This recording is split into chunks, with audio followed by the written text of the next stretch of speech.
el profesor Carlos Gaviria en el programa radial de 100 preguntas y respuestas para comprender el conflicto colombiano. Está hablando de la participación del Batallón Colombia en la Guerra de Corea y de la batalla que fue más dolorosa para estos soldados y para sus familias, las 80 muertes.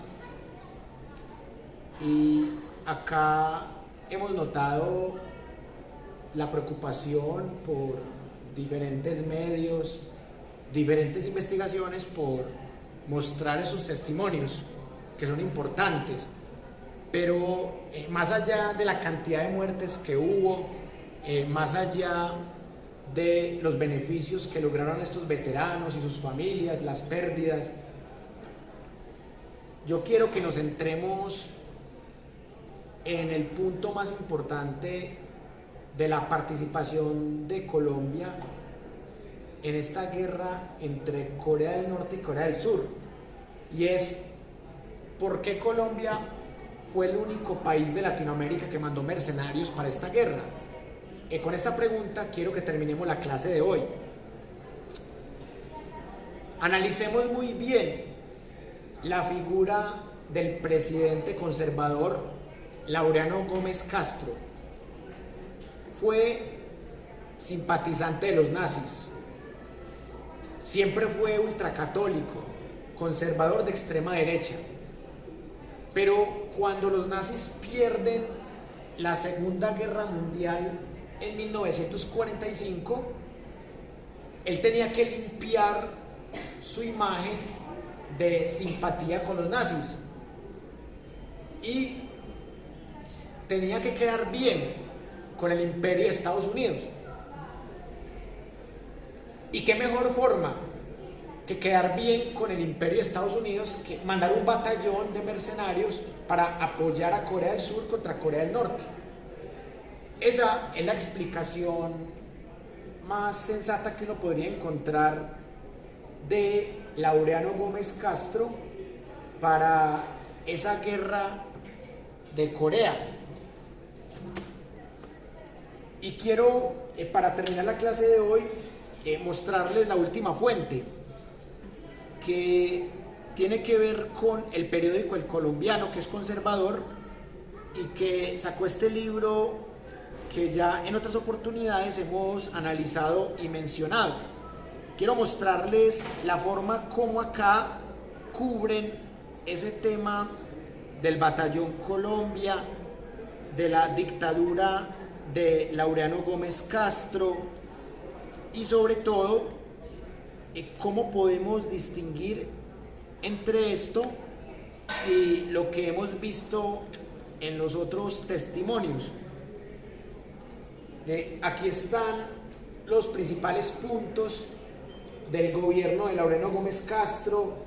Está el tema de la reforma constitucional, los principios de dicha reforma, las utilidades por hectárea que tuvieron los diferentes departamentos cafeteros, entre ellos Antioquia, Cundinamarca, Tolima y el Viejo Caldas, el petróleo y el código Urdaneta, que esto tiene que ver bastante con el tema del imperialismo, de cómo se le entrega el subsuelo a los Estados Unidos con el código Urdaneta, el tema de los actores armados, en donde están las guerrillas liberales del Llano de Guadalupe, Salcedo, el tema de la violencia con V mayúscula, el tema del decreto legislativo 756 de abril de 51, que es muy importante para las funciones de lo que se llama ahora el Banco de la República.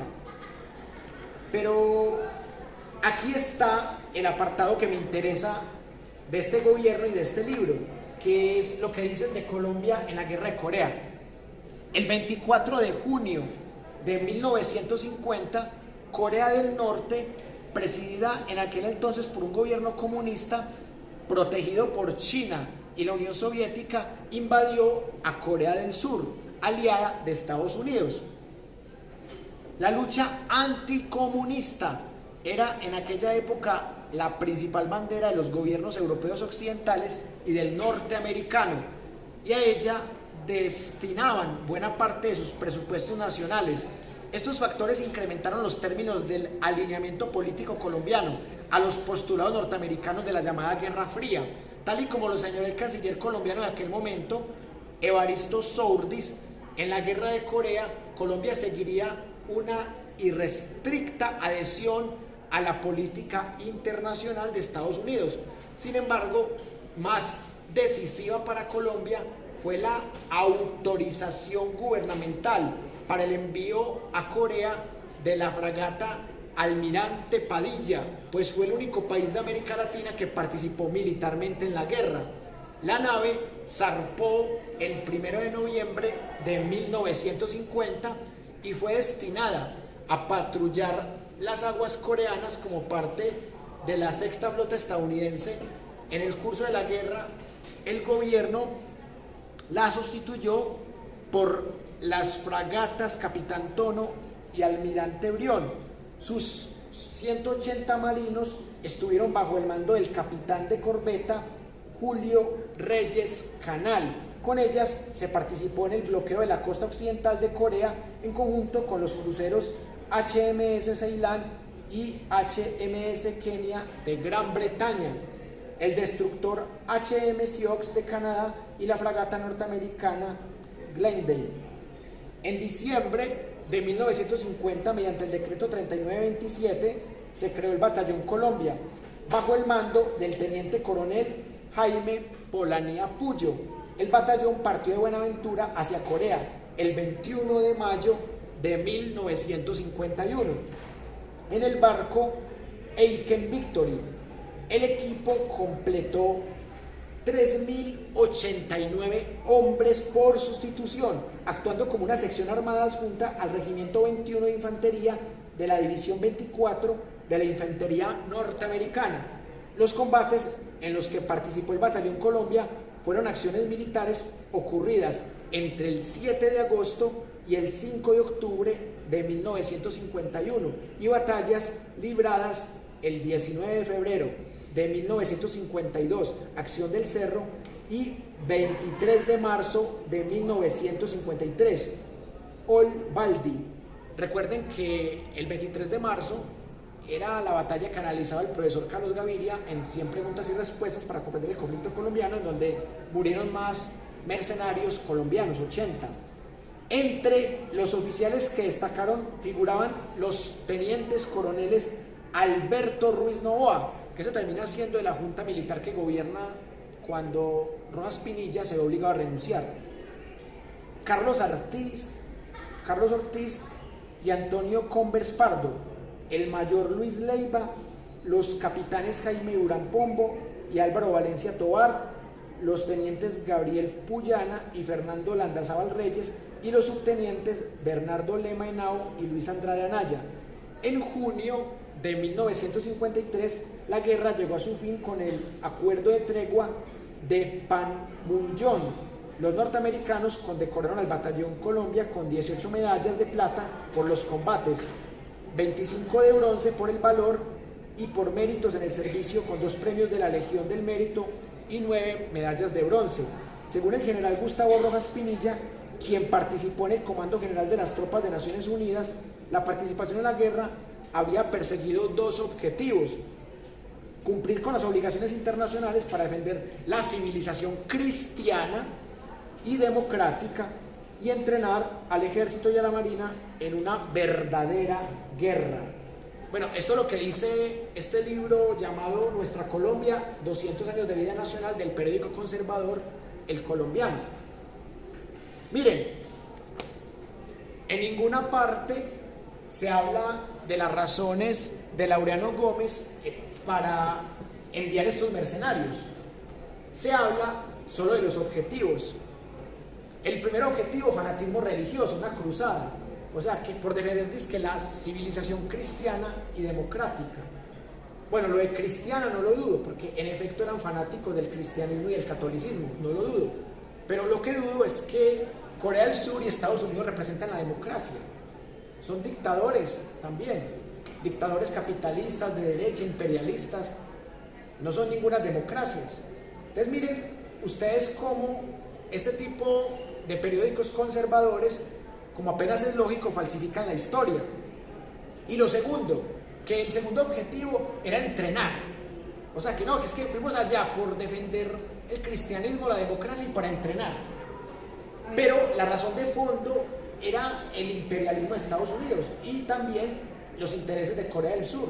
Profe, también hay un comandante que había mencionado que fueron a la guerra de Corea, Ajá. que para saber cómo era una verdadera guerra. Pues yo la verdad no creo que alguien quiera saber cómo se pone en una guerra, pero pues hasta allá llega el fanatismo de esa gente. Sí, es triste porque es gente que es adoctrinada, alienada y los venden como héroes. Y para mí son mercenarios. Empezando porque les dieron medallitas, bueno, y ya les dieron visa a los colombianos, estudios. Eso demuestra más que eran mercenarios, porque es que un mercenario es el que se vende al mejor postor. Y el mejor postor era Estados Unidos. Y Estados Unidos de pronto no les dio un pago tan merecido a estos mercenarios, pero es que no son ningunos héroes de la patria. Primero, no son héroes, son mercenarios. Y segundo, no son ningunos héroes de la patria, porque es que no estaban peleando por la patria, estaban peleando por un imperio extranjero que, entre otras cosas, fue el gran responsable de la pérdida de Panamá. Y más allá de que la guerra de los 1000 días también indujo a la pérdida de Panamá y los gobiernos nefastos, Estados Unidos fue el principal responsable de la pérdida de Panamá, tanto así que Estados Unidos se queda con las regalías del canal de Panamá y que indemniza a Colombia con el tratado Thomson-Urrutia. Entonces, de hecho, sí. Panamá desde un inicio estaba buscando quedarse con ese canal. De hecho, lo estaba intentando conseguir con Colombia inicialmente, y como no pudo con Colombia, entonces separó a Panamá de Colombia y ya se lo quitó a Panamá, ya una vez independizado. Es más, le prometió a Panamá que le iba a devolver las regalías. Y el dictador Noriega, que era amigo de Pablo Escobar, le reclamó a Estados Unidos esas regalías en el 89. ¿Y qué hizo Estados Unidos? Lo extraditó.